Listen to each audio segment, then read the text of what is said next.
वसवावे घर देवे बरे निरंतर संग आसनी शयनी घडे भोजनी गमनी संकल्प विकल्प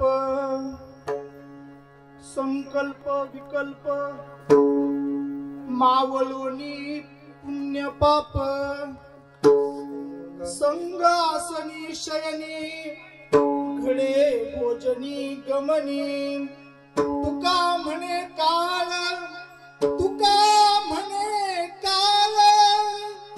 अवघा गोविंदी सुकाळ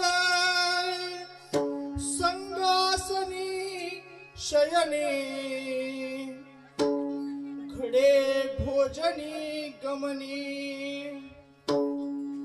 पंढरीच्या देवराया दंडवत तुझे पाया दंडवत तुझे पाया दंडवत तुझे पाया पंढरीच्या देवराया दंडवत तुझे पाया दंडवत तुझे पाया दंडवत तुझे पाया पंढरीच्या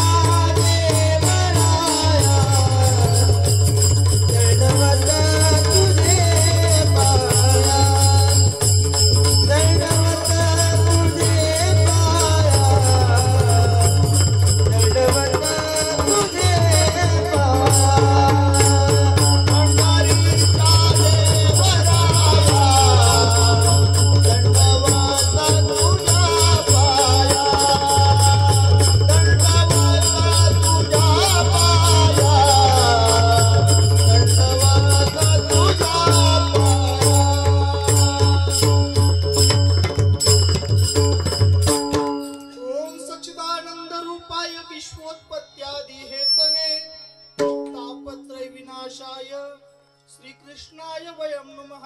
श्री राधा मेरी स्वामिनी, मैं राधा जो को दास, जन्म जन्म हिति जो मोहे श्री चरणों में वास, जन्म जन्म हिति जो मोहे श्री वृंदावन में वास। जय जय श्री राधा रमण, जय जय नवल किशोर, जय गोपी चित्त चोर प्रभु, जय जय माखन चोर। ओम ब्रह्मानंदम परम सुखदम केवलम ज्ञानमूर्ति, द्वंद्वातीतम गगन सदृशम तत्वमस्यादिलक्ष्यम, एकम नित्यम विमलमचलम सर्वादि साक्षीभूतम, भावातीतम त्रिगुणरहितम सद्गुरुं तन्नमामि। गुरुर् ब्रह्मा गुरुर् विष्णु गुरुर्देवो महेश्वरा, गुरुर् साक्षात परब्रह्म तस्मै श्री गुरुवे नमः। जयांचे संगतीने विराग झाला, मनोदरीचा जडभास गेला, साक्षात परमात्मा मज भेटविला। विसरू कसा मी श्री गुरु पादुकेला, ओम नमो जय अध्याय वेद प्रतिपाध्याय, जय जय स्वसंवेद्य आत्मरूपा देवा तुझी गणेशु, सकलार्थमती प्रकाशु म्हणे निवृत्ती दासु, अवधारी जो जित नमो ज्ञानेश्वरा नमो ज्ञानेश्वरा नमो ज्ञानेश्वरा नमो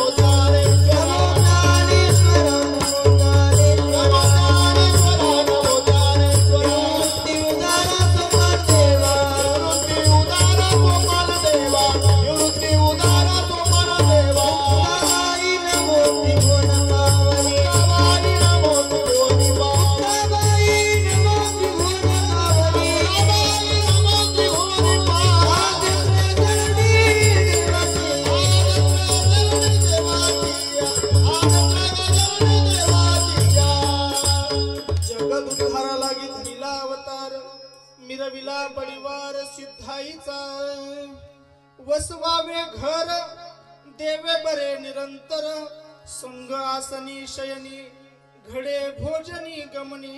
माय बापांनो, अखलकोट ब्रह्मांड नायक पंढरीश परमात्म्याच्या कृपा आशीर्वादाने सद्गुरूच्या चित्रछायेखाली तुम्ही आपण सर्वजण या ठिकाणी एकत्रित आलो। कारण असं की तुमच्या आमच्यातले अगदी सगळ्यांसोबत प्रेमाचा संबंध असणारे आपले भाऊ ताई अगदी सद्गुरुनिष्ठ महात्मे म्हणायला हरकत नाही आणि त्यांचा आज गृहप्रवेशाचा म्हणा किंवा वास्तुशांतीचा कार्यक्रम किंवा काय म्हणता येईल कारणाशिवाय कोणतेही कार्य होत नाही आणि आज तुम्ही आपण सर्वजण इथे येण्याचं कारण म्हणजे काय तर वास्तुशांती। मला एवढ्या लांबून इथे येण्याचं कारण देखील वास्तुशांती, तुम्हाला सर्वांना इथे येण्याचं कारण देखील वास्तुशांती। आमचे जेवढे काही सवंगडी आहेत, बाबा आहेत, गुरुजन वर्ग आहेत, या सर्वांना इथे येण्याचं कारण म्हणजे वास्तुशांती आहे। कोणत्या तरी कार्यासाठी काहीतरी कारण लागतं, परंतु कार्य होणं अपेक्षित आहे। कार्य कशासाठी असतं मायबापांनो? कार्य फक्त आणि फक्त समाजाला जाग करण्यासाठी असतं। आणि आज या ठिकाणी प्रस्तुत प्राप्त प्रसंगी घेतलेल्या अभंगामध्ये जगतवंदनीय जगद्गुरु श्रीमंत संत श्रेष्ठ देहू निवासी असणारे वैराग्याचं मूर्तिमंत उदाहरण माझे तुकोबराया यथावत जीवाला संसारामध्ये आल्याच्या नंतर अपेक्षित अशा काही इच्छा असतात, आवश्यक अशा काही गोष्टी असतात। त्याच्यामधले एक मुख्यतम गोष्ट म्हणजे घर आहे। ते घर नेमकी कोणत्या स्वरूपाचं असावं, संतांनी कोणत्या घराला मान्यता दिलेली आहे, शास्त्राने कोणत्या घराला मान्यता दिलेली आहे आणि त्याचा अधिकारी नेमकी कोण, हे निश्चित स्वरूपाने आजच्या अभंगामध्ये सांगितले। म्हणून हा अभंग तुमच्या समोर उपलब्ध केला। विठ्ठल विठ्ठल।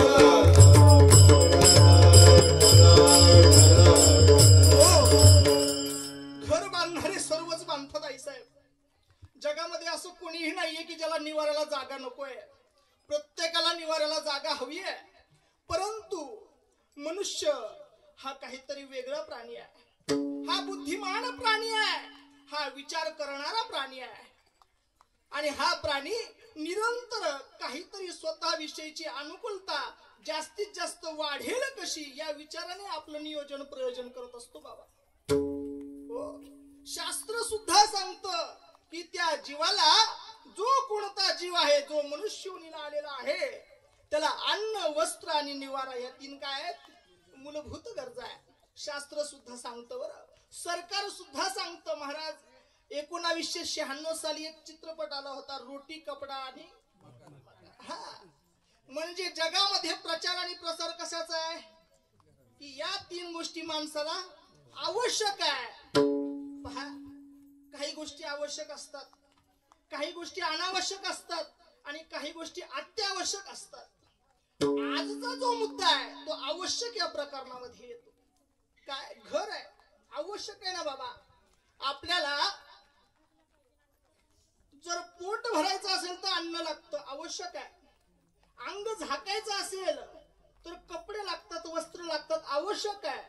परंतु भरलेलं पोट, झाकलेलं अंग ज्या ठिकाणी जाऊन सुरक्षित राहतं त्याला घर म्हणतात, ते देखील आवश्यक आहे। हे सगळ्या जीवासाठी सारखंच आहे, परंतु शास्त्र असं सांगतं, जो जीव साधक या भूमिकेमध्ये गेलाय, जो जीव ज्याला स्वतःच ज्ञान करून घेण्याचं मार्गदर्शन सद्गुरूच्या माध्यमातून प्राप्त झालं, जो जीव ज्याला ज्याच्या कानावर भगवंताचं नामस्मरण ऐकायला येतं, जो जीव ज्याने जन्माला आल्याच्या नंतर जन्म कशासाठी झालाय, कुठे जायचंय, काय करायचंय याचं उत्तम आणि उत्तम मार्ग साधू संतांकडून समजून घेऊन त्या मार्गावर मार्गस्थ झालेला आहे, असा जो जीव आहे त्याच्यासाठी आजच्या अभंगातलं घर हे अत्यावश्यक सांगितलं। विठ्ठल विठ्ठल।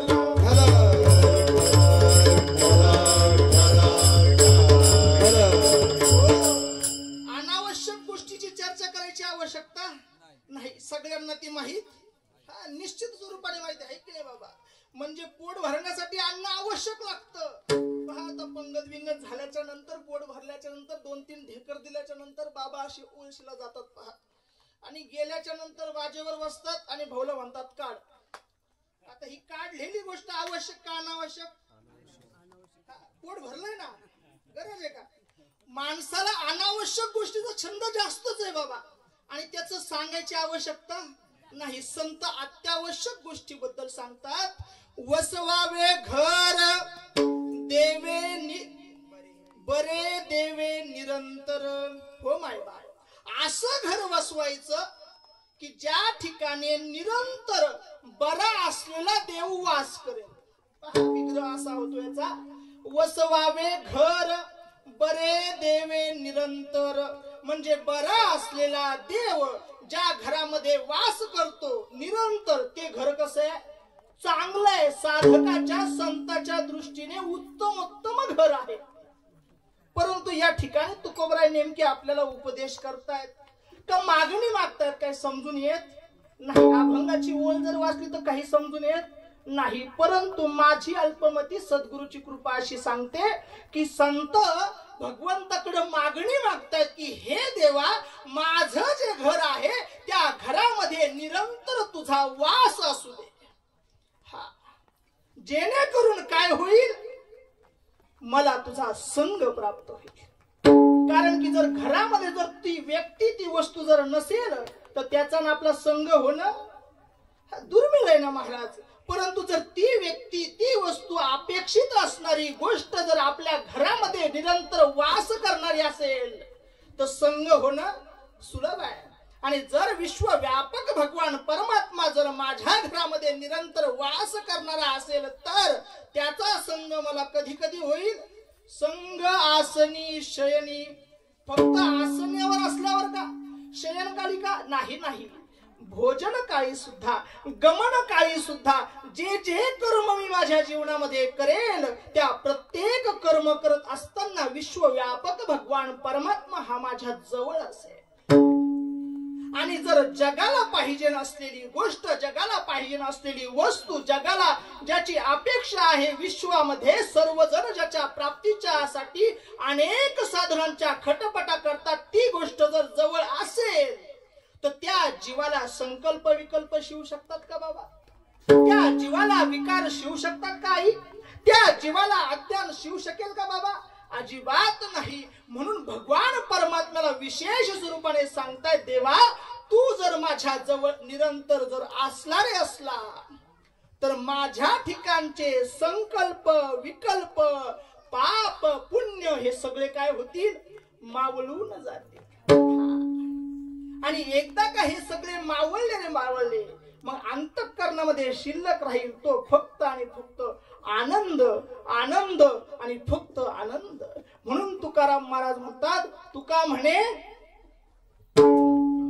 काळ अवघा गोविंदी सुकाळ.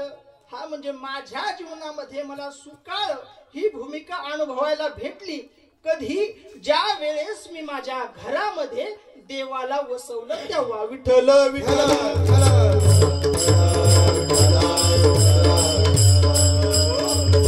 माय बापांनो, साधा आणि सरळ सोपा जसा माझ्या मतीला आकलन झाला असेल सद्गुरूच्या कृपेने, तसा तुमच्या समोर त्या अभंगाचा सरळ सरळ भावार्थ मांडला.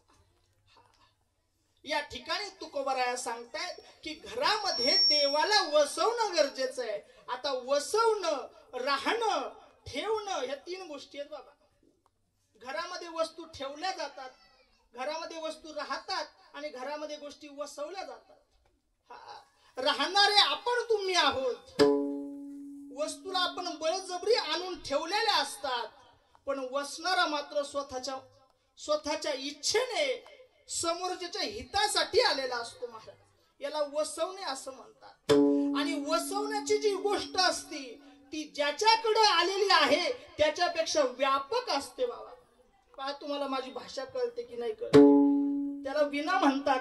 आणि ते विना ज्या कापडामध्ये ठेवतात त्या कापडाला काय म्हणतात बाबा? आमच्या तिकडे त्याला गवसणी म्हणतात. काय म्हणतात? हा, गवसणी. मग त्या गवसणीचा जे आकार आहे तो आकार आणि विण्याचा आकार काहीतरी अंतर असेल की नाही? ती जी गवसणी आहे ती विण्यापेक्षा छोटी असते का मोठी असते? हा, म्हणजे त्याच्यामध्ये ती गोष्ट बसली पाहिजे असा तिचा आकार असतो. मग ती फक्त तेवढ्या पुरतीच मर्यादित असते का? नाही ना महाराज. तिनं ज्याला वसवायचंय ठरवलंय त्याच्यापेक्षा ती थोडीशी मोठी असते. तसाच विश्वव्यापक भगवान परमात्मा हा मोठा असतो, परंतु साधकाचं कल्याण व्हावं, भक्ताचं कल्याण व्हावं म्हणून तो आकार लहान करून भक्ताच्या ठिकाणी एवढा प्रभू भावे तेने संपुष्टी राहावे, तेने संपुष्टी राहावे, तेने संपुष्टी राहावे.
आपल्याला आवडेल त्या जीवासाठी विश्वव्यापक परमात्मा त्याच्या ठिकाणी जाऊन वास करतो.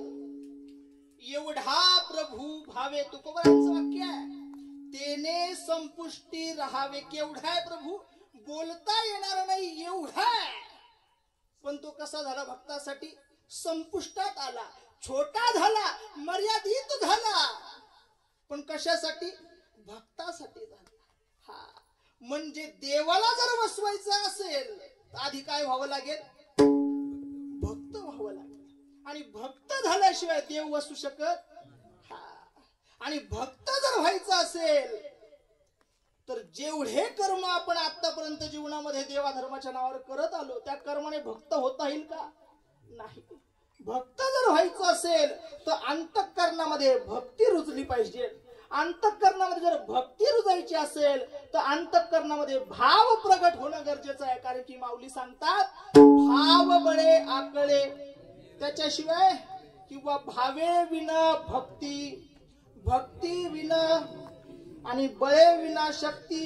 हो, म्हणजे जर भक्त व्हायचं असेल तर अंतःकरणामध्ये आधी भाव पाहिजे, आणि तो भाव तेव्हाच प्रगट होईल ज्या वेळेस तो जीव सद्गुरूच्या ठिकाणी, संतांच्या ठिकाणी शरण जाईल मायबाप. कारण की आज आपण अभंग ऐकतोय संतांचा.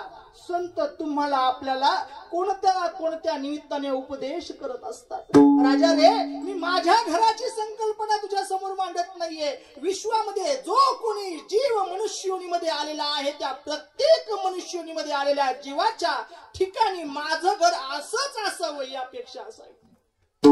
माझ्या घरामध्ये विश्वव्यापक भगवान परमात्म्यानेच येऊन वास करावा अशी त्याची अपेक्षा असावीच असावी. कारण की हे ज्ञान इतर ठिकाणी नाही आहे. जर बाकी योन्या जर पाहिल्या तर आहार निद्रा भय मैथुन सर्व योनीशी समसमान, परी मनुष्य देहीची हे ज्ञान, कोणतं ज्ञान, विश्वव्यापक भगवान परमात्म्याला प्राप्त करण्याचं ज्ञान हे मनुष्य योनीच्या ठिकाणी देही घडे देवाचे भजन, आणि कहे ज्ञान नाही कोठे, आणि कहे ज्ञान नाही कोठे. आयात देही घडे देवाचे भजन, आणि कहे ज्ञान नाही कोठे, आणि कहे ज्ञान नाही कोठे. आयात देही घडे देवाचे भजन, आणि कहे ज्ञान नाही कोठे, आणि कहे ज्ञान नाही कोठे. आयात देही घडे देवाचे भजन, आणि कहे ज्ञान नाही कोठे, आणि कहे ज्ञान नाही कोठे. संत सांगतायत हे जे ज्ञान आहे ते फक्त आणि फक्त याच देहामध्ये आल्याच्या नंतर भेटतं मायबाप. आणि चांगला जर बारीक विचार केला तर तुम्हा आपल्याला लक्षात येईल आपण किती कार्यक्रम केले महाराज. आपण 10व्याचे कार्यक्रम केले, आपण 11व्याचे कार्यक्रम केले, आपण 13व्याचे कार्यक्रम केले, आपण पुण्यतिथ्या केले, आपण वर्ष श्राद्ध केले, पहिले दुसरे तिसरे अगदी भरपूर वर्ष श्राद्ध केले. 3 दिवसाचे सप्ते केले, 1.5 दिवसाचे केले, 7 दिवसाचे केले, महिन्याचे केले, चातुर्मास सुद्धा केले. घराच्या भरणीसाठी सुद्धा कीर्तन प्रवचन असतात, लग्नामध्ये सुद्धा कीर्तन प्रवचन असतात. मग कीर्तनामध्ये लग्न सांगतात का परमार्थ सांगतात? वास्तुशांतीच्या कीर्तनामध्ये वास्तुशांती सांगतात का परमार्थ सांगतात? जर एखाद्याची पुण्यतिथी असेल तर त्या ठिकाणी मरायचं कसं सांगतात का तरायचं कसं सांगतात? म्हणजे प्रत्येक ठिकाणी मार्गदर्शन हे कशाचं आहे? परमार्थाचं आहे, भगवत प्राप्तीचं आहे, अध्यात्माचं आहे, जीवाला तरुण जाण्यासाठीच आहे. आणि त्या जीवानं हे लक्षात येणं गरजेचं आहे की आपल्याला मनुष्योनी भेटलेली आहे, मग आपल्या ठिकाणी त्याचं ज्ञान आहे. आपण 4-5 म्हशी 4-5 रेड्यांना सोबत बसवून हे ज्ञान का सांगत नाही? अशी गोळा करायची. तुमच्या गावात माणसापेक्षा गाई म्हशी शेळ्या जास्त असायला पाहिजे. शेतकरी माणसं आहेत आपण सगळे, आहे की नाही? सगळ्यांना जर असं गोळा करून त्यांना आपण भजनाचं ज्ञान जर दिलं तर ऐकतील का ते? नाही. कारण की याच देही घडे देवाचे भजन आणि हे ज्ञान नाही कोठे. दुसऱ्या योनीमध्ये हे ज्ञान प्राप्त होऊ शकत नाही. इतर योनियांच्या ठाई हा विचारच नाही. पशु पक्षी पाप पुण्य काय जाणीती. उत्तम मध्यम भोग भोगिती. काही एक उपजता मरती बहिरे अंध होती पांगुमुखी. इतर योन्यांच्या ठिकाणी हे ज्ञान नाहीये. हे ज्ञान जर असेल कुठे तर ते फक्त आणि फक्त मनुष्य देहाच्या ठिकाणी आहे. आणि आज तुकोबराय मनुष्य देहाला समोर ठेवूनच सांगतात की राजा तुझं घर असं असावं जसं मला अपेक्षित आहे, जसं संताला अपेक्षित आहे, जसं शास्त्राला अपेक्षित आहे. कारण की जो कोणी जीव जन्माला आला त्याच्या ठिकाणी आहार निद्रा भय मैथून ह्या क्रिया तर आहेच आहे. पण तुझ्याकडे बुद्धी नावाची गोष्ट आहे, तुझ्याकडे विवेक नावाची गोष्ट आहे. ती किती वापरायची, कशी वापरायची, कुठे वापरायची, त्याचा ताळेबंद कसा असला पाहिजे याच्याविषयी तुला विचार करायला काय हरकत आहे? तू जर स्वतःला जर इतर योन्यांसारखा जर समजत असेल तर मी तुला मार्गदर्शन करणार नाही. तुझ्या पायावर नतमस्तक होऊन मी पुढे निघून जाईल. परंतु तू जर स्वतःला मनुष्य म्हणून घेतोय, तू जर स्वतःला माणूस म्हणून घेतोय तर मानवाचे परम कर्तव्य काय आहेत हे तू समजून घेणं गरजेचं आहे. हो, कारण की संत सांगतात की मनुष्य देहाचे ज्ञाने सच्चिदानंद पदवी घेणे एवढा अधिकार नारायणे कृपावलोकने दिला. विश्वव्यापक भगवान परमात्म्याने या मनुष्योनीला एक विशेष स्वरूपाचा अधिकार दिलेला आहे. तो अधिकार म्हणजे काय? भगवत प्राप्ती. त्या भगवान परमात्म्याला जाणून घेण्याचा अधिकार आणि त्या आनंदामध्ये निरंतर रत राहत त्या आनंद उपभोगण्याचा अधिकार दिलेला आहे. आणि त्याचं मार्गदर्शन आपल्याला अशा ठिकाणी भेटतं मायबा. कारण की ज्यांच्या दारामध्ये उभा आहे ते सुद्धा भगवत भक्त आहेत. ज्यांच्या माध्यमातून त्यांना हा मार्ग कळला ते सुद्धा भगवत भक्त होते.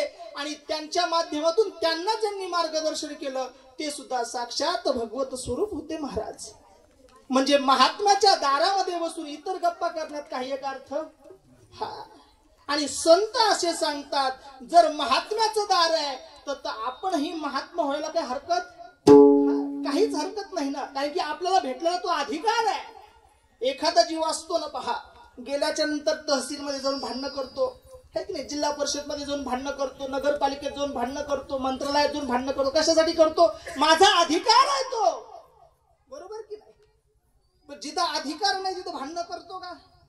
नाही ना महाराज. अधिकार आहे तो, भांडणं करायला हरकत काय? विठ्ठल विठ्ठल.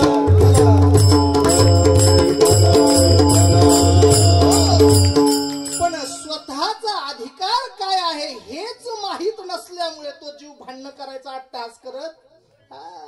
तो फक्त आपलं जसं असेल तसं बरं आहे बाबा, आहे की नाही? खायचं प्यायचं मजा करायची, झोपायचा, आनंद लुटायचा. नाही नाही, असं नाहीये. बरं संत सांगतात या जीवाला खाण्यासाठी, पिण्यासाठी, लेण्यासाठी, राहण्यासाठी विशेष स्वरूपाची जागा दिलेली आहे, परंतु ती जागा कशी असावी त्याचा ताळेबंद असणं गरजेचं आहे. खावे, प्यावे, ल्यावे तिन्ही गोष्टीचं वर्णन शास्त्राने केलेलं आहे. आणि कसं राहाय सांगितलं? सदैव बरे राहण्यासाठी सांगितलंय. बरे राहावे सदैव. आणि हेच त्या जीवाने संसारामध्ये आल्याच्या नंतर निरंतर विचार करायला सांगितलं. हेची हवा करी संसारी, हेची करी हवा संसारी, हेची करी हवा संसारी,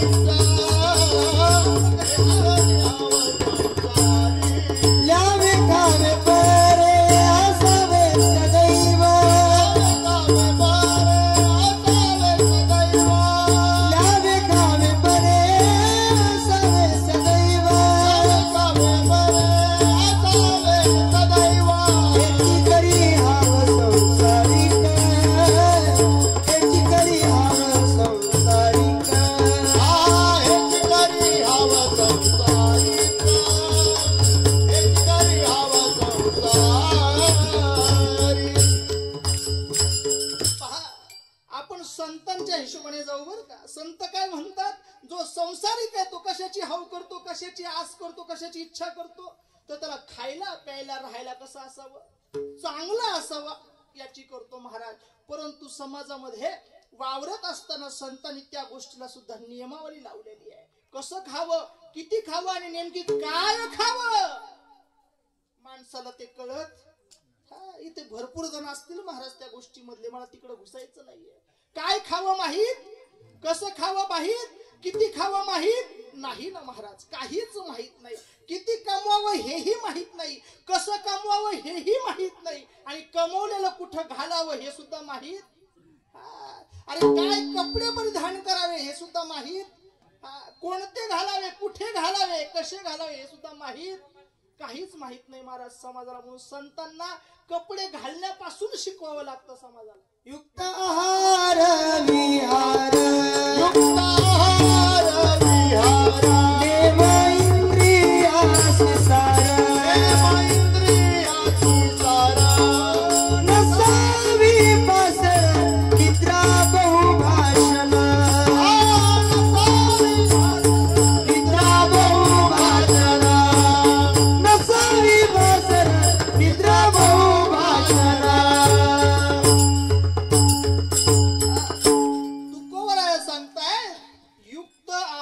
विहार. आहार कसा असावा? युक्त असावा. युक्त म्हणजे कसं? मर्यादित असावा आणि योग्य स्वरूपाचा असावा. जीवाला ज्याची आवश्यकता आहे तो असावा आणि तो देखील मर्यादित असावा. युक्त आहार विहार. आणि तो फक्त आहाराविषयीच नेम सांगितलं का? नाही. नेम इंद्रियांशी, पंच ज्ञान इंद्रिय आणि पंचकर्म इंद्रियाच्या ठिकाणी सुद्धा सांगितलं. आणि नसावी बासर बहु निद्रा आणि भाषण या दोन्ही गोष्टीला कशा सांगितलं? बासर घालायला सांगितले. कळतं तुम्हाला बासर म्हणजे काय असतं? प्रतिबंध घालायला सांगितलंय की त्या गोष्टी जास्त नसाव्या. मला संसार या ठिकाणी सांगायचं नाही, संसार कसा करायचा कसा नाही. संत सांगतात की राजाने आपल्याला भेटलेली गोष्ट ही कशी असावी? युक्त स्वरूपामध्ये असावी. आणि जर ती युक्त स्वरूपामध्ये जर असेल तर आपल्याला जे कर्म करायचे ते करता येईल. जर ती युक्त स्वरूपामध्ये जर नसेल, जास्त प्रमाणात असेल, तर त्या ठिकाणी विकारांची निर्मिती होते. जर त्या ठिकाणी ती कमी स्वरूपात असेल तर त्या ठिकाणी देखील विकारांची निर्मिती होते. आणि हे दोन्ही ठिकाणचे जर विकार जर नाहीसे करायचे असेल तर त्याला युक्त स्वरूपामध्ये जावं लागेल. कारण की एखाद्या गोष्टीची जर कमतरता असेल तर त्या जीवाच्या ठिकाणी मोह आणि लोभ उत्पन्न होतो. हो, एखाद्या ठिकाणी जर नाही का ती गोष्ट जर जास्त प्रमाणात असेल तर त्या ठिकाणी मद आणि अहंकार निर्माण होतो. हे चारही परमार्थासाठी आणि जीवासाठी घातक आहे. म्हणजे या दोन्ही गोष्टी कशा आहेत? नको आहे. आपल्याला युक्त स्वरूपामध्ये पाहिजे. मग तुकोबराया, मला या संसारामध्ये राहत असताना जर युक्त स्वरूपाचं जर सगळं काही आचरण करायचं असेल तर काय करावं लागेल? म्हणे राजा, तू सहजासहजी तुझ्या इंद्रियांवर प्रभुत्व नाही मिळवू शकणार, तू सहजासहजी तुझ्या मनावर प्रभुत्व नाही मिळवू शकणार. परंतु जो तुझ्या जीवनामध्ये येऊन तुझ्या इंद्रियावर, शरीरावर, तुझ्या मनावर, बुद्धीवर जर नियंत्रण करणारा जो कोणी असेल, तो जर निरंतर तुझ्या जर जवळ राहिला तर तुला त्याच्याशिवाय दुसरं काही सुधारणार नाही. मग जर तुला अपेक्षाच भगवत प्राप्तीची आहे तर जर तो भगवान परमात्मा जर निरंतर तुझ्या जवळ वास केला, हरकत नाही, माझा आवाज येतोय का सगळ्यांना? हा, तो भगवान परमात्मा जर निरंतर तुझ्या जवळ जर राहिला तर निश्चित स्वरूपाने तुला कोणत्याही विकाराला सामोरं जावं लागणार नाही. म्हणून तुकोबराया सांगतात,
आणि सहजासहजी जर त्याची संगती पाहिजे असेल तर आपल्या घरामध्ये त्याला वसवणं हा सगळ्यात सोपा आणि साधा उपाय. जर तो निरंतर आपल्या जवळ जर राहिला तर आपल्याला बाहेर भटकायची गरज पडणार. अगदी सोपा उपाय पहा. संतांनी आपल्याला मार्गदर्शन करताना भगवत प्राप्तीचे अनेक मार्ग सांगितले. मग ते मार्ग साधकांसाठी वेगळे आहेत, मुमुक्षांसाठी वेगळे आहेत, संसारिकासाठी वेगळे आहेत, संतांसाठी वेगळे आहेत, साधूंसाठी वेगळे आहेत, ऋषी मुनींसाठी वेगळे आहेत. आपण या संसारामध्ये आहोत म्हणून आपल्याला संसारामध्ये असताना गृहस्थ आश्रम जीवन जगत असताना सोपा मार्ग कोणता आहे बाबा? तर हा एक सोपा मार्ग आहे. आपण घरदार सोडू शकत नाही, आपण नवरा बायको एकमेकाला सोडू शकत नाही, लेकरा बाळांना सोडू शकत नाही, सहजासहजी सोडू शकत नाही. कारण की तो आपला विषय झालेला आहे. मला माझ्या नवऱ्याशिवाय करमत नाही, मला माझ्या बायकोशिवाय करमत नाही, मला माझ्या लेकरा बाळांशिवाय करमत नाही, हा त्यांचा विषय झालेला आहे म्हणून करमत नाही. आणि जर अंतःकरणाचा विषय जर प्रपंच झाला असेल तर सहजासहजी तो वेगळा होऊ शकत. मग जर त्याला वेगळा करायचा असेल तर काय करावं लागेल? लहान लेकरू असतं आणि लहान लेकराला एक छोटस खेळणं आवडत असतं, पण आई वडिलाला माहित आहे की ते खेळणं त्याला लागू शकतं, त्याचा हात कापू शकतो, त्याच्या हातातून रक्त येऊ शकतं, त्याला काहीतरी इजा होऊ शकते. म्हणून आई काय करते माहितीये का? त्या खेळण्याच्या बाजूला एक आणखीन चांगलं खेळणं आणून ठेवते. जर चांगलं खेळणं बाजूला आणून ठेवलं, थोडस आणखीन मोठं खेळणं आणून ठेवलं तर लेकरू लहान खेळण्याला सोडून देतं आणि मोठ्या खेळण्याच्या नादाला लागतं. संत या ठिकाणी तीच युक्ती वापरताय. तुमच्या अंतःकरणामध्ये बसलेले जे विषय आहेत ते सगळे प्रापंचिक आहेत, गुंतवणार आहेत, अडकवणार आहेत, त्रासदायक आहेत. त्या माऊलीला कृपा, त्या माऊलीने कृपा तिच्या अंतःकरणामध्ये प्रगट झाली आणि माझ्या लेकराचा उद्धार व्हावा म्हणून तिने मार्ग सांगितला का राजा, ज्याप्रमाणे आई छोट्या खेळण्याचा नाद सुटावा म्हणून दुसरं खेळणं समोर ठेवते, त्याच पद्धतीने जर तुझ्या घरामध्ये जर तू त्या विश्वव्यापक परमात्म्याला जर बसवलं, तू आपोआप या सगळ्या गोष्टीपासून कसा होशील, आणि दूर झाल्याच्या नंतर काय होईल, आपल्याला त्या सुखाची परम आनंदाची प्राप्ती होईल. कशासाठी चाललाय सगळा अट्टहास, कशासाठी कीर्तन, कशासाठी प्रवचन, कशासाठी सप्ते, कशासाठी तुम्ही जन्मल्यापासून मरेपर्यंत जे काही कर्म करता, कशासाठी करतात बाबा, हे कशासाठी करतात? तुम्ही विचार केला का चांगला? पहा, मी तुमचं लेकरूच आहे, हे सगळे माझे माय बापच आहे, त्याच्यामुळे मी असं चर्चा केल्यासारखं बोलतो. पहा कशासाठी करतो आपण हे सगळं काही. आई साहेब जन्मल्यापासून आतापर्यंत तुम्ही काम करता, कशासाठी करता? सुखासाठीच करता ना, का दुसरं काही कारण आहे कोणाचं? बाबा दादा नोकरी करत असतील, पैसे कमवत असतील, कशासाठी करतात? ते म्हणते घर बायका पोरांसाठी करावं लागतं. मग बायका पोरांसाठी कशासाठी? म्हणे मग त्यांना घर बांधायचं म्हणून करावं लागत नाही, त्यांची पोट भरावे. जर शेवटी जर नेलं तर शेवट कशावर आहे? सुखासाठीच करावं लागेल ना. आणि संत सांगतात, राजा रे तू जे जे काही करतोय त्याच्यामध्ये सुख नाहीच आहे. त्या सगळ्या गोष्टी तुला अज्ञानवश कराव्या लागत आहेत आणि त्या तुला फक्त आणि फक्त दुःखालाच कारणीभूत ठरतायत. या जगतामध्ये जर सुखी जर व्हायचं असेल तर तुला जी गोष्ट सुखरूप आहे तिचा अंगीकार करावा लागेल. मग या जगामध्ये सुखरूप काय आहे? सुखरूप ऐसा तुझा कोणी सांगा, सुखरूप ऐसा तुझा कोणी सांगा, माझ्या पांडुरंगा माझ्या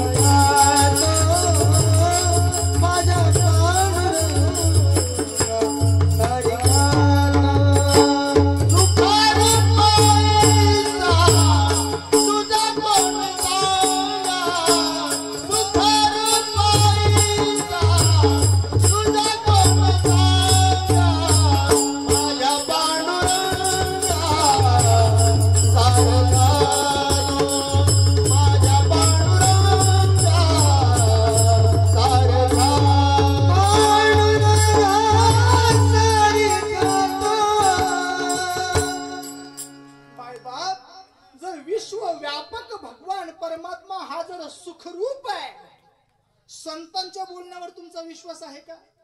आहे ना. मग संत सांगतात की या जगतामध्ये सुखरूप ऐसा तुझा कोण सांगा, दुसरा कोण आहे? माझ्या पांडुरंगा सारिखा तो भगवान परमात्म्याला सोडून सुखरूप कोणीच नाहीये. मग त्याला जर आपल्या घरात वसवलं तर आपण कसे होऊ? सुखरूप होऊन जाऊ ना मायबा. म्हणून संत सोपा मार्ग सांगतात, बा जो सुखरूप आहे त्याला तुमच्या घरामध्ये वसवा. विठ्ठल विठ्ठल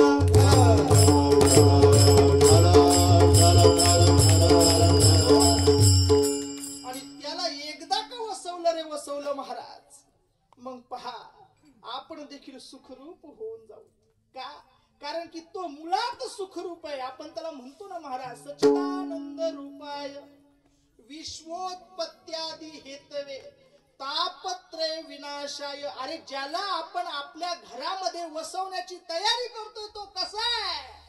तो सत स्वरूप आहे, तो चित्त स्वरूप आहे, तो आनंद स्वरूप आहे, तो त्रिविध तापाची झाडणी करणार आहे, त्रिविध तापाचा नाश करणार आहे, तुम्हा आपल्याला जन्म मरणाच्या रहाटगडग्यातून मुक्त करणार आहे. असा तो विश्वव्यापक परमात्मा आहे. आणि त्याला जर आपण आपल्या घरामध्ये जर वसवलं महाराज, आपण कसे होऊन जाऊ? मग आपणही तत् स्वरूप होऊन जाऊ, आपणही त्याच्या सारखे होऊन जाऊ बाबा, निश्चित स्वरूपाने. पण संतांच्या मार्गाने जावं लागेल. संत सांगतात, राजा जर तुला त्याला जर तुझ्या अंतःकरणामध्ये जर वसवायचं असेल, तुझ्या घरामध्ये जर वसवायचं असेल तर तुला भक्ती पंथाने जावं लागेल, संतांच्या मार्गाने जावं लागेल, सद्गुरूच्या मार्गाने जावं लागेल, भावाच्या मार्गाने जावं लागेल. जोपर्यंत जीवनामध्ये भाव भक्ती संत येत नाही तोपर्यंत अज्ञान नाहीस होऊ शकत नाही, तोपर्यंत दुःखाचा नाश होऊ शकत नाही. हे त्रिवार सत्य आहे. आणि जर आपल्याला खऱ्या अर्थाने आपल्या दुःखाचा जर नाश करायचा असेल तर आपल्याला संतांशिवाय पर्याय नाहीये. हे तो एक संता ठाई लाभ पायी उत्तम निस्त त्यांचं दास जरी म्हणून घेतलं तरी म्हणविता त्यांचे दास पुढे आस उरेना. ते संत जोपर्यंत जीवनात येत नाही तोपर्यंत भक्ती भाव आणि देव कळू शकणार नाही मायबाप. आणि जर देव कळलाच नाही तर त्याला आपल्या घरामध्ये वसवायचं खूप लांब राहिलं मायबाप. हा संत प्रत्येक ठिकाणी बाबा कोणता जरी अभंग घेतला तरी तिथं जाऊन भेटतो बरं का. कोणताही अभंग तो येतो सुरुवात कुठूनही होते पण तो त्याच्यामध्ये मधात संतांना सद्गुरूला आणतो. संतांना सद्गुरूला आणल्याच्या नंतर भक्तीला आणतो आणि शेवट स्वतःवर करून घेतो. कोणताही अभंग घ्या तुम्ही, गाथा निवडा, गाथ्यातला कोणताही अभंग निवडा, म्हणजे कोणताही गाथा निवडा आणि कोणताही अभंग निवडा, त्याचा शेवट भगवत प्राप्तीवरच येऊन टेकतो महाराज. आणि भगवत प्राप्ती जर करायची असेल तर भक्ती जीवनामध्ये आवश्यक आहे. भक्ती जीवनात जर यायची असेल तर भाव आवश्यक आहे आणि तो भाव सद्गुरूच्या कृपेशिवाय प्रगट होऊ शकत नाही. काकड्यामध्ये एक सुंदर अभंग आहे. बाबा अहंकार निशी घनदाट. हो की नाही महाराज? आमच्या जीवनामध्ये अज्ञान रूपी अहंकार रूपी अंधार आहे, रात्र आहे, जिच्यामुळे आम्हाला काही एक कळायला मार्ग, आम्हाला कोणताही मार्ग दिसत नाही. आम्ही कुठेही चालू शकत नाही, आम्ही सुखाची प्राप्ती करू शकत. परंतु साधू संतांच्या जीवनावर कृपा झाली आणि त्यांच्या जीवनामध्ये सद्गुरु महात्मा आला आणि ते म्हणतात बाबा अहंकार निषेध बाबा अहंकार निषेध गुरु वचने फुटले गुरु वचने फुटले पहात माता भक्ती भेटली बरोबर माता भक्ती भेटली परमंत तिने मार्ग दाविला चोखटला हरे रामा गोविंदा वासुदेवा हरे रामा गोविंदा वासुदेवा तिने मार्ग दाविला चोखटला हरे रामा गोविंदा वासुदेवा हरे रामा गोविंदा वासुदेवा बाबा अहंकार निषेध दाट गुरु वचनी फुटली पहाट माता भक्ती भेटली बळवंत तिने मार्ग दाविला चोखटला गुरु वचनी फुटली पहाट माता भक्ती भेटली बळवंत तिने मार्ग दाविला चोखटला. हो महाराज, जोपर्यंत जीवनामध्ये सद्गुरू येत नाही तोपर्यंत भक्ती सुद्धा येत आणि भक्ती जोपर्यंत येते तोपर्यंत अहंकार आणि अज्ञान नाही होत. संतांचे प्रमाण तुमच्या आमच्या समोर आहेत. जोपर्यंत अज्ञान रूपी अंधकार नाहीसा होणार नाही तोपर्यंत सुखाची प्राप्ती नाही. आणि जर सुखाची प्राप्ती करायची असेल तर तो अज्ञान रूपी अहंकार आधी नाहीसा करावा लागेल. आणि त्याची प्रक्रिया अशा स्वरूपाची पास सुंदर सांगितलंय. माता भक्ती भेटली बरवंत कधी, ज्यावेळेस गुरुची कृपा झाली त्यानंतर. आणि भक्ती भेटल्याच्या नंतर तो काय झाला, त्या मार्गावरून चालू लागला महाराज. आणि मग चालता चालता अजून एक सुंदर अभंग आहे बाबा, नाथ बाबांचा आहे बहुतेक काकड्यामधला. बोध दिला मज सांगाते मार्ग दाविला. कोणी ज्याने बोध दिला त्याने बोध दिला मज सांगते मार्ग दाविला. आणि नाचत प्रेम छंदे चालू लागलो सपाट. त्या मार्गावर मी तेव्हा चालू लागलो ज्यावेळेस मला मार्ग दाखवण्यात आला. महाराज बोलता बोलता बराच वेळ गेला. मला सांगायचं हे की विश्वव्यापक भगवान परमात्म्याला जर आपल्या अंतःकरणामध्ये म्हणजे आपल्या घरामध्ये जर वसवायचं असेल तर सद्गुरूच्या माध्यमातून जावं लागतं. आणि एकदा का तो त्या माध्यमातून आपल्या ठिकाणी बसला रे बसला महाराज, मग तो आपल्याला थोडंफार सुद्धा सोडत हा, आणि आपण सुद्धा त्याला थोडंफार सोडत नाही महाराज. तो निरंतर आपल्या सोबत असतो. संग आसनी शयनी संग आसनी शयनी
शकत नाही.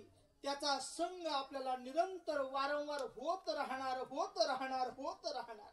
आपण ज्या ज्या क्रिया, आता तुकोबरांनी या ठिकाणी फक्त 4च क्रिया सांगितल्यात. आसनी, शयनी, भोजनी आणि गमनी. ह्या 4 मुख्यत्वे क्रिया आहेत आपण करणाऱ्या. आपण बसतो आणि आपण झोपतो. ह्या 2 मुख्य क्रिया आहेत. याला सोडून काय करतो आपण? उभे राहतो का आपण? जास्त काळ नाही. उभे कशासाठी राहतो? गमन करण्यासाठी उभे राहतो. ह्या मुख्य क्रिया सांगितल्यात आणि भोजनाची क्रिया एक मुख्य सांगितली. या 4ही क्रियामध्ये हरी आपल्या सोबत असतो. का?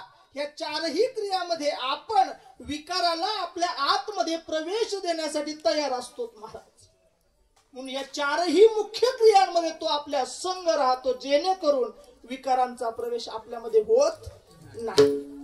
निश्चित स्वरूपाने, कारण की संत सांगतात आणि हे संत फक्त सांगत नाहीत बरं का, संत याचं आचरण सुद्धा करतात. त्यांनी त्यांच्या घरामध्ये देवाला वसवलं. काय प्रमाण आहे की हृदयी बंदीखाना केला आणि आत विठ्ठल कोणी. मला त्या संताचं उदाहरण द्यायचं म्हणून प्रश्न विचारतोय. कोणी? जनाबाईने विठ्ठलाला आपल्या हृदयामध्ये वसवलं आणि तीच म्हणते की आता हा माझा सोबत संग, आसनी, शयनी, भोजनी, गमनी. अरे नाही काय, याच्यापेक्षाही ज्या इतर क्रिया आहेत त्या प्रत्येक क्रियेमध्ये तो माझ्या सोबत आहे. सांगू का प्रमाण याला? जनाबाईच सांगतो. देव खाते देव पीते, देव खाते देव पीते, देव खाते देव पीते, देव खाते देव पीते, देव खाते देव पीते, देव खाते देव पीते, देव खाते देव पीते, देवावरी देवावरी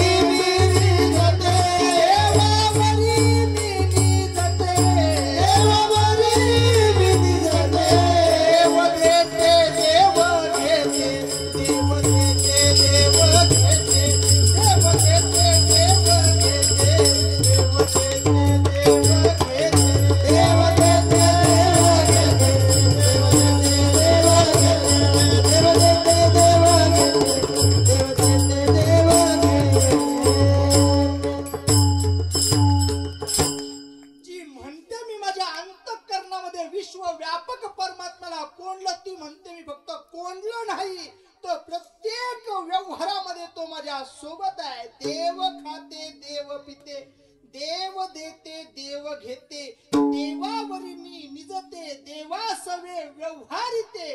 प्रत्येक व्यवहारामध्ये देव माझ्या सोबत आहे. जनाबाई साक्षात उदाहरण आहे. हो, आणि किती कोणकोणत्या गोष्टीमध्ये ज्या गोष्टीची अपेक्षा जनाबाईने केली की हा माझ्या सोबत असावा, त्या गोष्टीत तर आहेच आहे. पण ज्या गोष्टीची जनाबाईने अपेक्षा सुद्धा केली नाही, त्या सुद्धा गोष्टीमध्ये देव जनाबाईच्या सोबत आहे. जनाबाईची अपेक्षा फक्त एवढीच होती, ओव्या गाऊ कौतुके तू ये रे बा. एकच कांडिता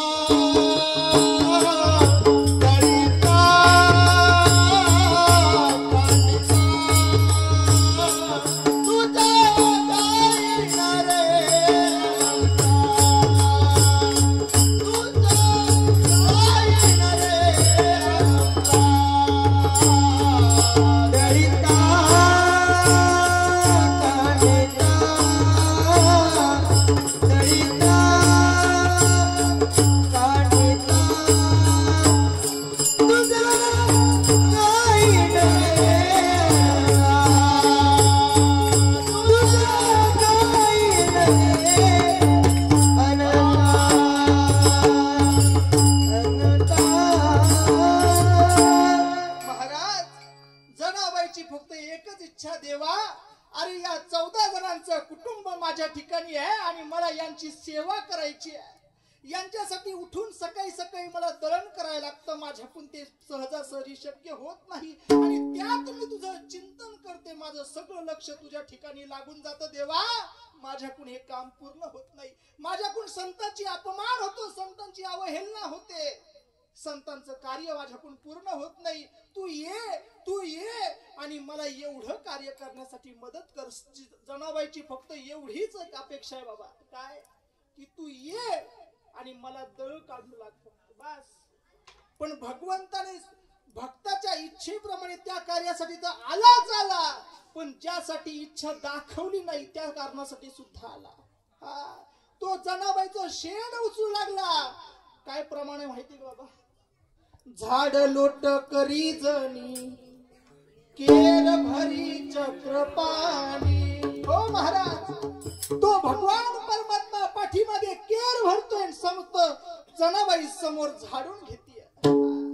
जनाबाईने नहायला बसावं आणि भगवान परमात्म्याने अंगावर पाणी. माझ्या जनीला नाही कोणी ग, माझ्या जनीला नाही कोणी, माझ्या जनीला नाही कोणी ग, माझ्या जनीला नाही कोणी, माझ्या जनीला नाही कोणी ग, माझ्या जनीला नाही कोणी, माझ्या जनीला नाही कोणी ग, माझ्या जनीला नाही कोणी.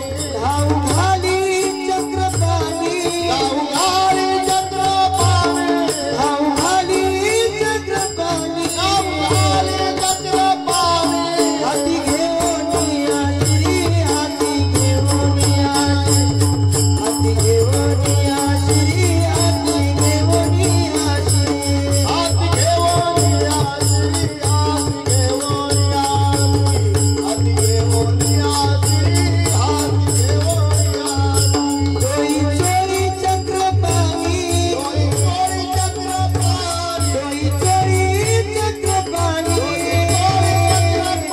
हाती घेऊन आश्री, हाती घेऊन आश्री, हाती घेऊन आश्री, चोरी चोरी चक्रपाणी. हात घेऊन आश्री, हात घेऊन आश्री, हात घेऊन आश्री, चोरी चोरी चक्रपाणी.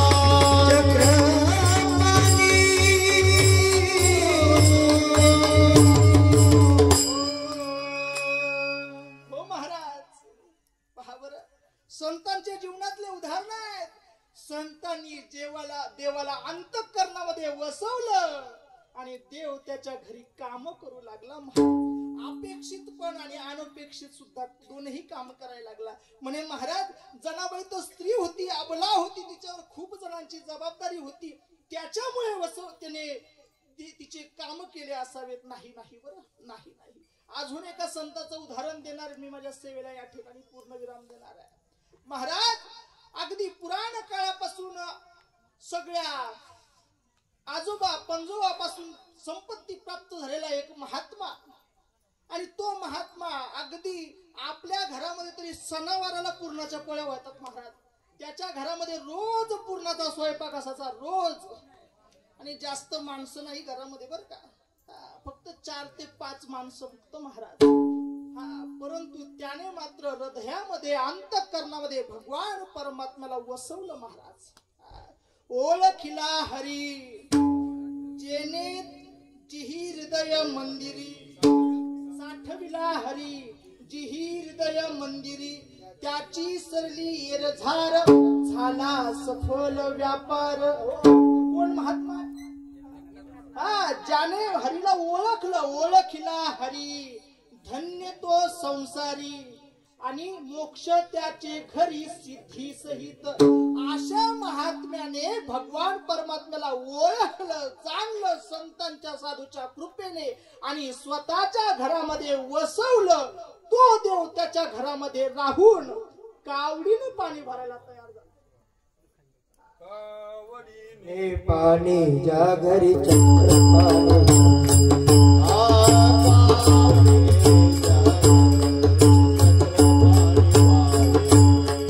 अनन्य भक्ती भावे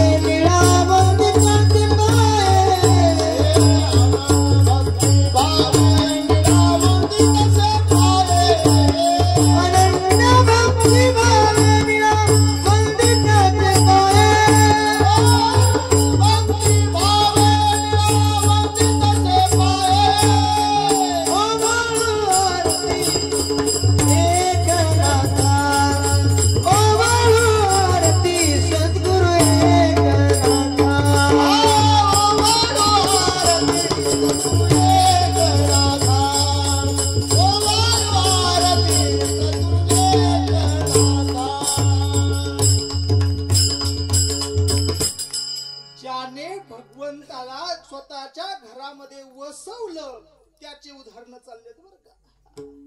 तो त्यांच्या घरामध्ये कावडीनं पाणी व्हायला तयार झाला. महाराज त्यांचे कपडे धुवायला तयार झाला. महाराज अहो महाराज नाथांनी देवपूजा करण्यासाठी बसावं, याने हातामध्ये चंदन घ्यावं आणि चंदन महाराज घ्या चंदन उघडून नाथांकडे द्यायचं आणि मग नाथ देवपूजा करायचे. महाराज असे ज्याच्या घराच्या दाराशी दत्त प्रभू चोपदार म्हणून उभे होते, असे ते महात्मा. हे महात्मा त्यांना प्राप्त झालं कारण त्यांनी देहामध्ये स्वतःच्या अंतःकरणामध्ये स्वतःच्या निज घरामध्ये देवाला वसवलं. म्हणून माझ्या जनाबाईचं उदाहरण आहे, माझ्या नाथांचं उदाहरण आहे, नोहे नोहे सकल संतांचं उदाहरण आहे.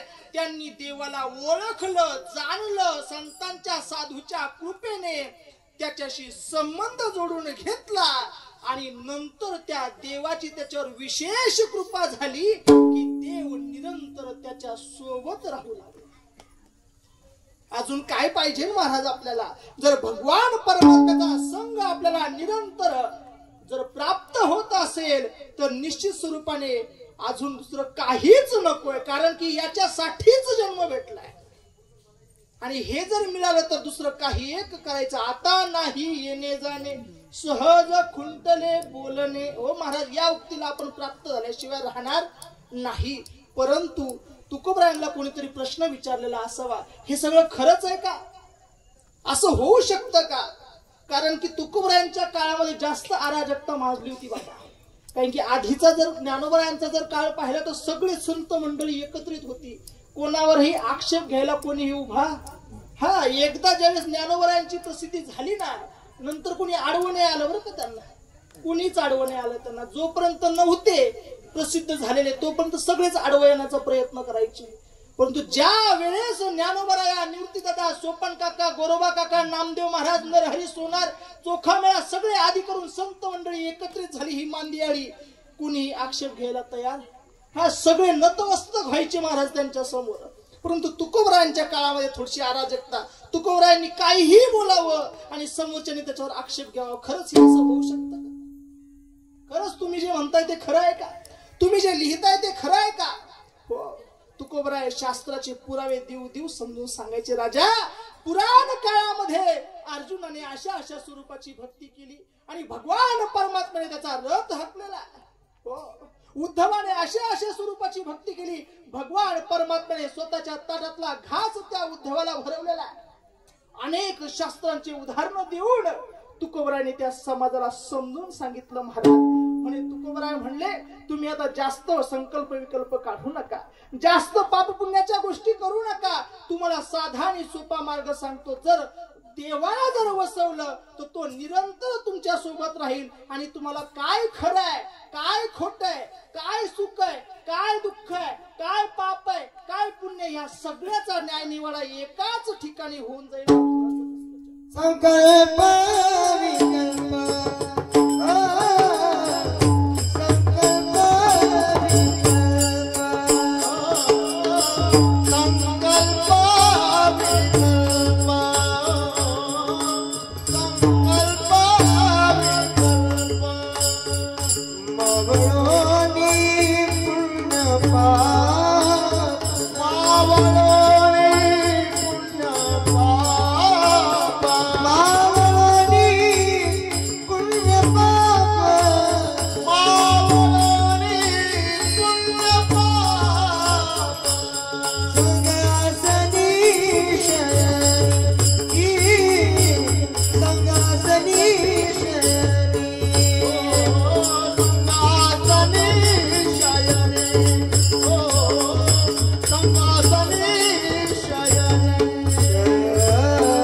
संकल्प विकल्प विकल्प पाप पुण्य हे काहीही राहत, सगळे मावळून जातात. आता मावळणं ह्या शब्दाचा अर्थ काय तुम्हाला चांगलं माहिती. कोणती गोष्ट मावळत असते? सूर्य मावळत असतो, आहे की नाही? पण खऱ्या अर्थाने सूर्य मावळत असतो का?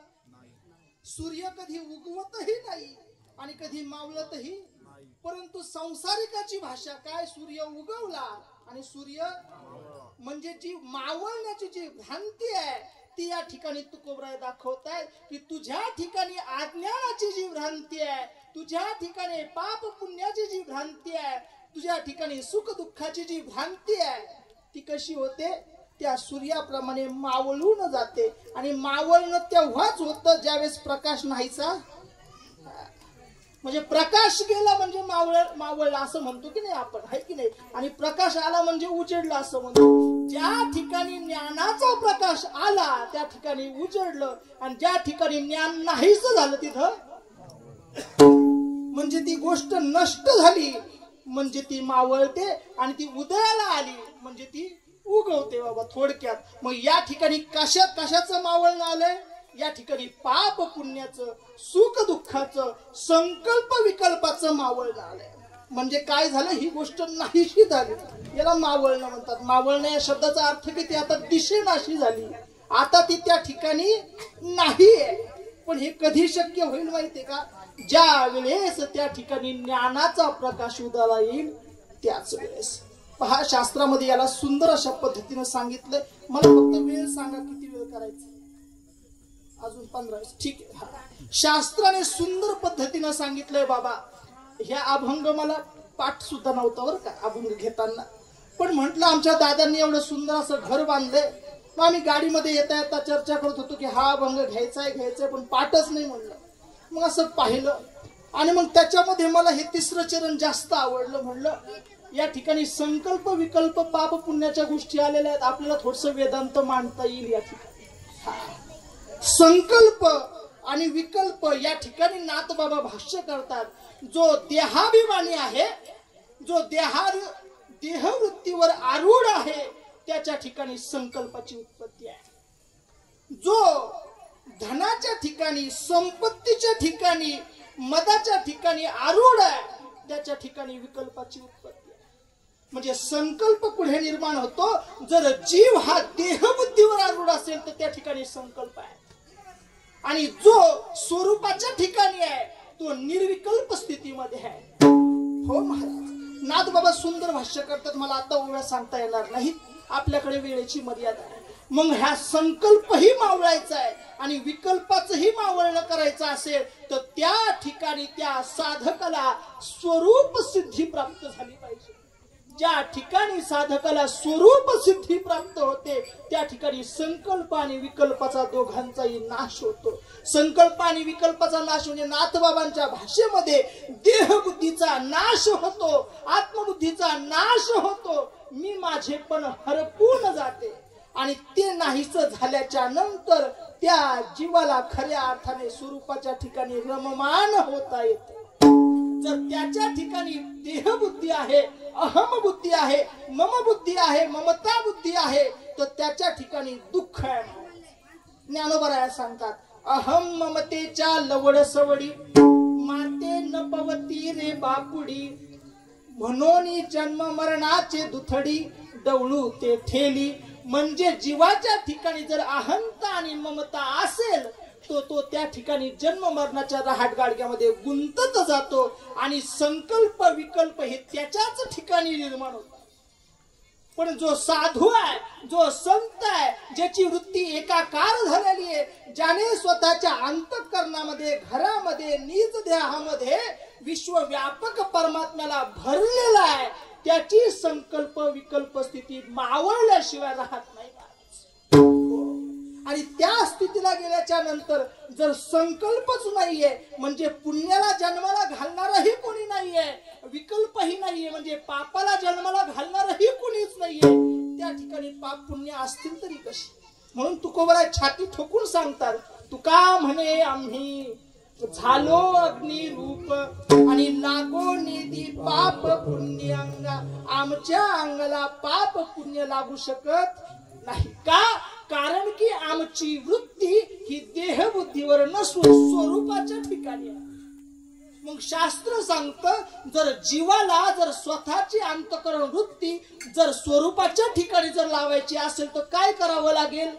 एक श्लोक आहे बाबा भागवतामध्ये आणि गोविंद माधव नावाचा एक ग्रंथ त्या ग्रंथामध्ये सुद्धा आहे. तो श्लोक माझ्या माहितीच तो या ठिकाणचे 99% लोकांना तो श्लोक माहित आहे. आरती झाल्याच्या नंतर आपण एक श्लोक म्हणतो, काय?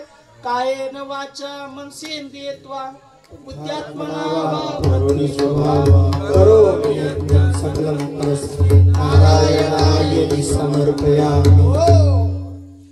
जर जीवाला स्वतःची देहबुद्धी नाहीशी करायची असेल, संकल्प विकल्प नाहीशी करायचे असतील तर सांगितलेला उपाय कायेन वाचा, कायेन वाचेन मनाने आणि इंद्रियाने, आणि त्याच्याही पुढे सांगतात बुद्धीने निर्माण झालेला जो काही आभास आहे, जे काही आचरण आहे, त्या सगळ्या गोष्टी जर आपण भगवंताच्या ठिकाणी जर समर्पित केल्या तर त्या ठिकाणी भगवंताची विशेष कृपा होते. त्या जीवाचं संकल्प विकल्प नाहीसे होतात. आणि एकदा का संकल्प विकल्प नाहीसे झाले, पाप पुण्य नाहीस झालं की तो जीव खऱ्या अर्थाने सुखरूप होतो, म्हणजे तो भगवत स्वरूप होऊन जातो. आधी तर फक्त एकच गोष्ट होती, काय? की आपल्या घरात देवाला वसवायचं आणि देवासोबत सुखाची अनुभूती करायची. परंतु ज्या वेळेस देवाला वसवलं, देवाने आपलं घर देवमय करून टाकलं, ब्रह्ममय करून टाकलं, स्वरूपमय करून टाकलं. आता तो आणि मी वेगळा नाही अशी स्थिती करून टाकलं. त्याने थोडक्यात आपलं जीव पण नाहीस करून काय अभंग आहे तो, देवाची घरी देवे केली चोरी, देवाची घरी देवे केली चोरी, देवे देव नागवूनी केला भिकारी, देवे देव नागवूनी केला भिकारी, देवे देव नागवूनी केला भिकारी. देवाची घरी देवे केली चोरी आणि देवे देव नागवूनी केला भिकारी. ही प्रक्रिया जेव्हा जीव स्वतःच्या घरामध्ये देवाला वसवतो त्याच्यानंतरची आहे. एकदा का देवाला वसवलं कोणी, जीवाने वसवल्याच्या नंतर तो जीव राहत नाही, तो देव बनतो आणि मग तो देवाच्या घरात चोरी करतो. पण कशाची? संकल्प, विकल्प, पाप आणि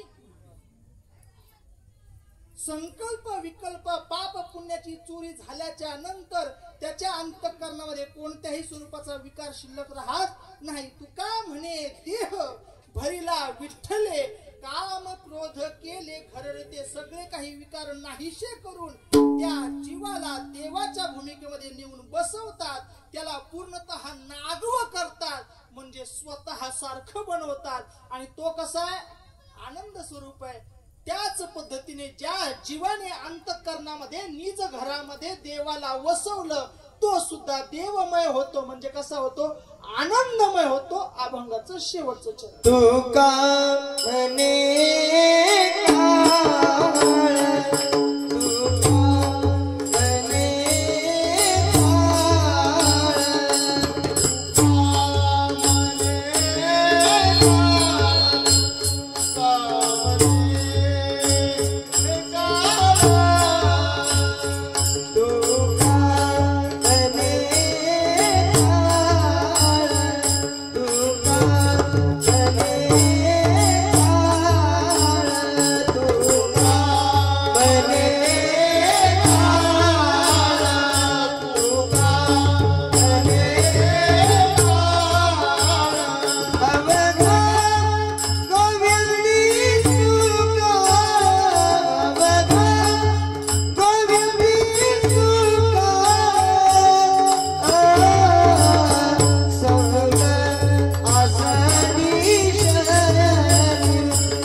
महाराज काय सांगावं, हे जन्मोजन्मीचे सवंगडी आहेत बरं का आमची.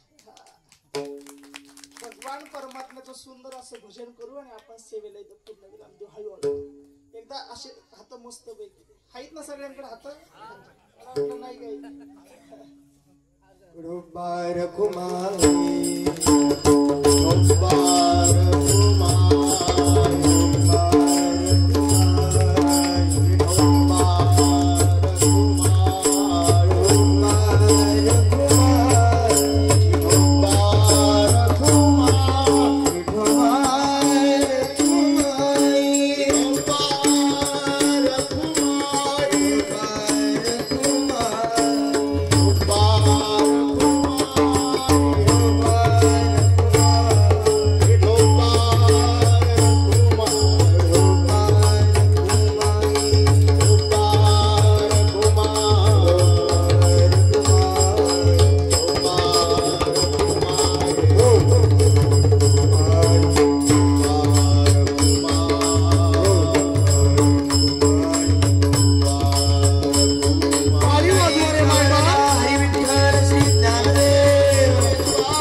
संग आसनी शयनी घडे भोजनी गमनी अभंग पाठ झाला बरं का. संकल्प विकल्प मावळोनी पाप पुण्य. आणि तुकाराम महाराज शेवटी सांगतायत की त्या भगवान परमात्म्याला अंतःकरणामध्ये निज घरामध्ये वसवल्यामुळे अंतःकरणातले सगळे विकार नाहीसे झाल्याच्या नंतर मी त्या भगवत स्वरूपाला प्राप्त झालो. मी त्याच्या सारखा झालो. तो सुखरूप होता, मी देखील सुखरूप झालो.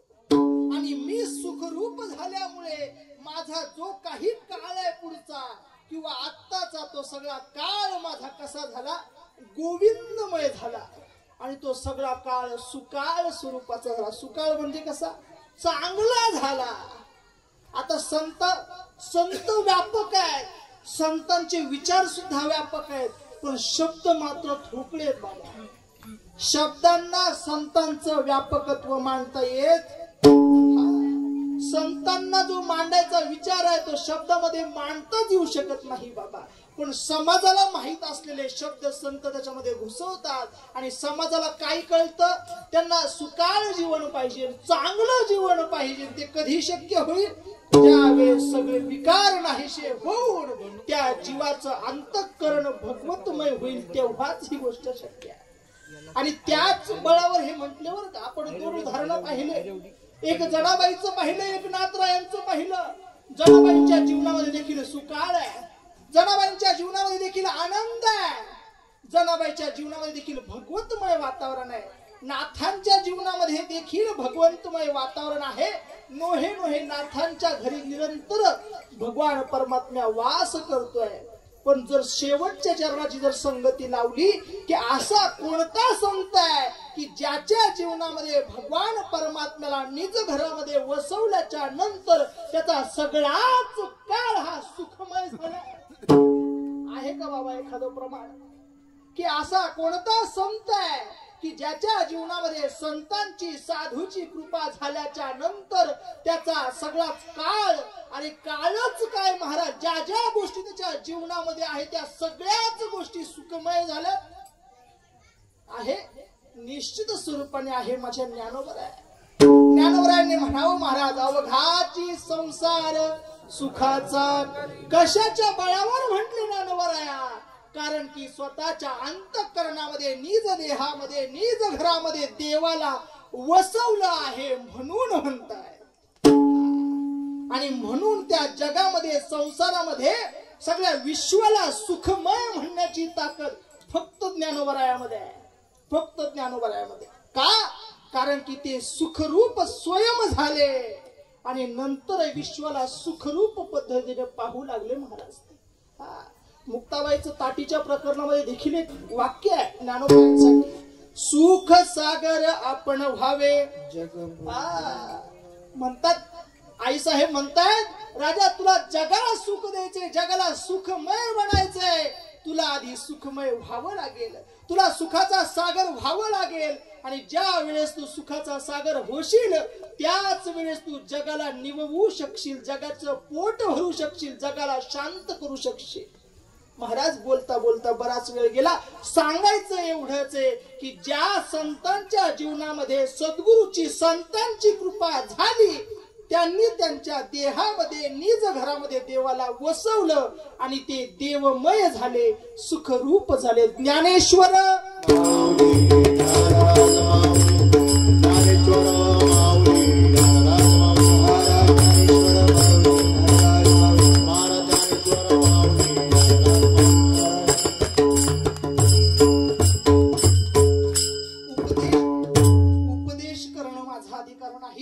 परंतु संत वाङ्मय असं सांगतं, जो कोणी जीव संसारामध्ये आलेला आहे त्याने त्याची सगळ्यात आधी परम कर्तव्य असलेलं परम कर्म जे आहे ते करावं. ते कर्म म्हणजे सच्चिदानंद पदाची प्राप्ती. कारण की मनुष्य देहाचे निज्ञाने सच्चिदानंद पदवी घेणे किंवा पावनिया मनुष्यपणा जो ना साधे ब्रह्मज्ञाना तो लांडा गर्धब जाना पुष्य विना दुपाई. माझे नातराया सांगताय, तू जन्माला आलाय, तुला हे करणं गरजेचं आहे. हे जर नाही केलं तर तुला तुझी गती पशुपेक्षा सुद्धा हीन होईल, नाही तरी हीन पशु हुनी. निलोबाराय स्वतःहून सांगतायत त्याची गती पशुपेक्षा देखील हीन स्वरूपाची आहे. म्हणून परम कर्तव्य हे करायचं. आणि दुसरं कर्तव्य काय, हे करत असताना आपले जे काही काय म्हणतात तुकोबराय, नको जाऊ देऊ भंगा गात्रे माझे पांडुरंगा. भगवतमय कीर्तन करायचं आहे, भगवंताचं चिंतन करायचं आहे, भगवत कार्य करायचं आहे. तर आपलं गात्र म्हणजे भांड म्हणजे साधन भंग होता चालणार नाही. मग याच्यासाठी जे आवश्यक गोष्टी आहेत त्या जीवाने करणं गरजेचं आहे. त्याला अन्न वस्त्र आणि निवारा म्हणतात. त्या गोष्टीही माझ्या दादांच्या घरी आम्हाला दिसून येत आहेत.